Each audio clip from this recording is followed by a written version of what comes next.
Acho que todos aqui conhecem perfeitamente o que é um vírus, certo? Os malefícios que ele traz à nossa saúde, ao nosso organismo, os métodos de infecção e de transmissão dos vírus. Nós vamos assistir agora um pequeno videozinho mostrando como que um vírus infecta uma célula. Nós temos aqui as células e esse verdinho aqui que é o vírus. Ele está acoplado a uma célula, aonde através de receptores ele vai transferir o seu material genético. Como nós podemos ver aqui, ele lentamente vai introduzindo o seu material genético nessa célula saudável. E esse DNA que ele vai deixando aqui, ele vai modificar o nosso DNA saudável e vai infectar a nossa célula. E através da multiplicação dessa célula, vai infectar todo o nosso organismo. Mas esse vírusinho aqui, deixando esse material, ele poderia ter sido modificado geneticamente e esse material que está sendo deixado aqui nessa célula poderia, ao invés de causar malefícios, trazer tratamento para a cura de doenças? Será que isso seria uma realidade? Nós vamos ver a partir de agora que isso poderá sim ser uma realidade. E esse vírus que traz tanto mal poderá deixar de ser o vilão para ser o herói da história, através da terapia gênica, que nós vamos ver agora como funciona. Nos dias de hoje, muito se fala sobre a terapia gênica, mas o que ela realmente é? Uma definição comum é que a terapia gênica é a transferência de material genético com o objetivo de prevenir ou curar uma doença. Ou seja, no caso de doenças genéticas nas quais um gene está defeituoso ou ausente, a terapia gênica serviria para transferir uma versão funcional do gene para as células do portador da doença, a fim de reparar o dano.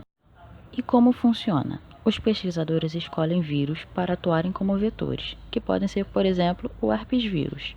Esses vírus são modificados para serem inofensivos.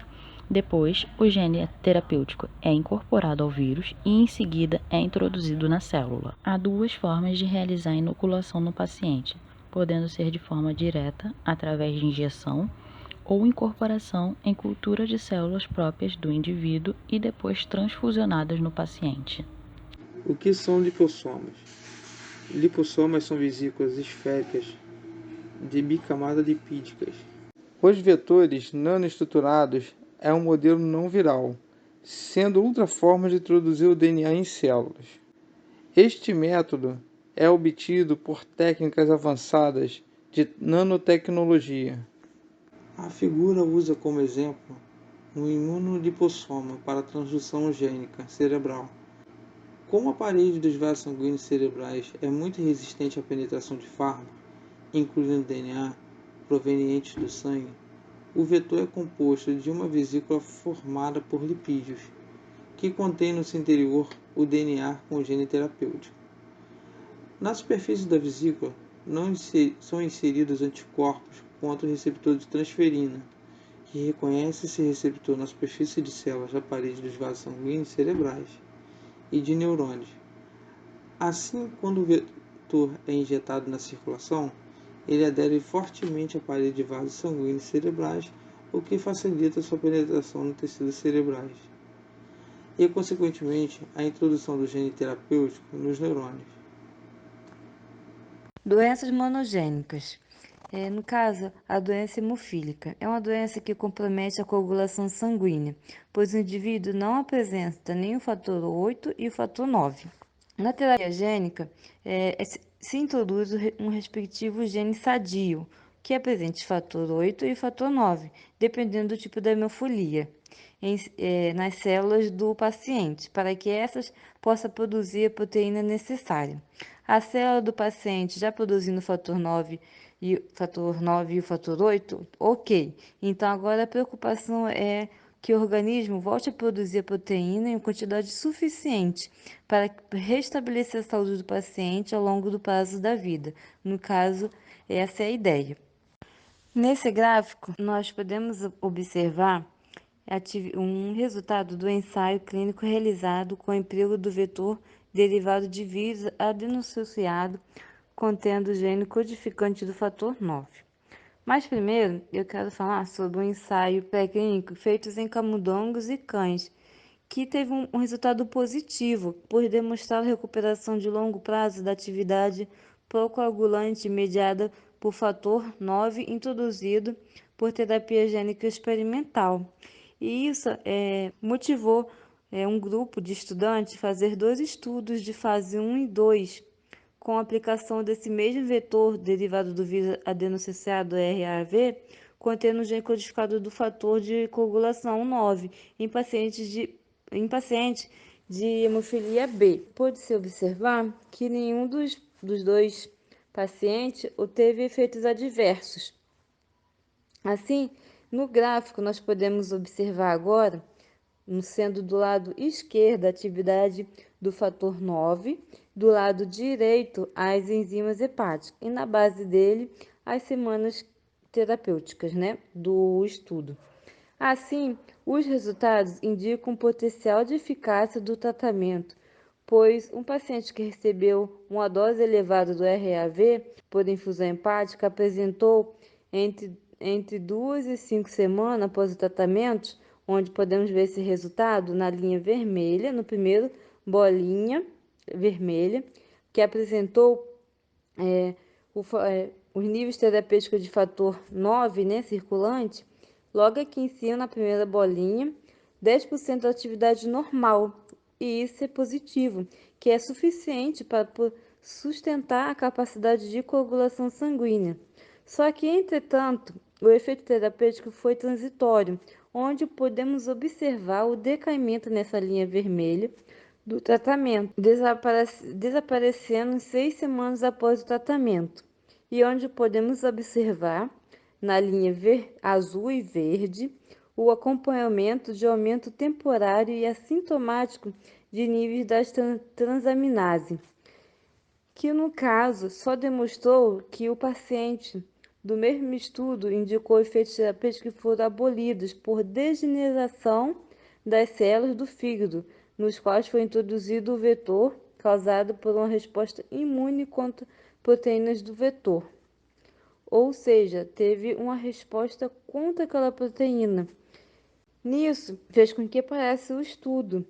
E podemos, então, concluir com isso que já essa terapia gênica em pessoas hemofílicas já não é mais uma utopia, e sim uma realidade que precisa ser estudada, fazer vários estudos, fazer ensaios clínicos e pré-clínicos, só que com cautela também, porque a transição do estudo pré-clínico para os ensaios clínicos, mesmo com ausência de efeitos nas reações adversas, mesmo sem, fornecer dados cruciais para o avanço da aplicação clínica na terapia gênica. E assim, vários estudos estão sendo em andamento.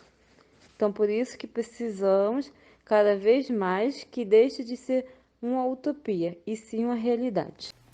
A doença de Parkinson é uma doença degenerativa do sistema nervoso com supressão de movimentos devido à rigidez muscular e à inércia do sistema motor. A vida de Charity foi devastada pelo mal de Parkinson, que lhe causava tremores intensos. Sua qualidade de vida melhorou após ser submetida a uma operação cirúrgica. Esse é o Dr. Michael Capret, que no Hospital Presbiteriano em Nova York promoveu um grupo de terapia gênica onde Charity fez parte. Foi introduzido um gene no cérebro para normalizar a sinalização química. Melhoras significativas nos 6 meses posteriores à cirurgia, isso foi muito importante. A infusão de material genético para induzir as células a produzir neurotransmissor GABA.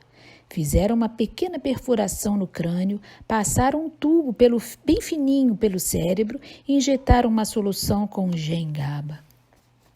Essa doença Ela começa sem causa subjetiva, óbvia, diminuindo gradativamente a quantidade de dopamina. Pode ser resultado de isquemia cerebral, induzida por fármacos como razapina, clorpromazina e outros. A maior parte dos tratamentos comuns tenta retardar o mal, mas a terapia gênica muda a forma que as células funcionam a partir do sistema negro, introduzindo um gene que transmite à célula nova forma de funcionar. Esta é uma descoberta importante que pode impulsionar outras terapias gênicas para outras doenças degenerativas. Um dos estudos em andamento na terapia gênica é o tratamento de alguns tipos de câncer. A quimioterapia padrão e a radioterapia destroem as células cancerígenas. Como as células tumorais se dividem mais rápido que as células normais, o tratamento é mais efetivo nas células infectadas. A terapia gênica suicida se esforça para entregar os genes às células cancerígenas, que convertem profármacos não tóxicos em agentes quimioterapêuticos ativos. Com a estratégia da terapia gênica, o profármaco administrado é convertido no ativo quimioterápico apenas nas células cancerígenas. Veremos agora como funciona o mecanismo de ação dos genes suicidas.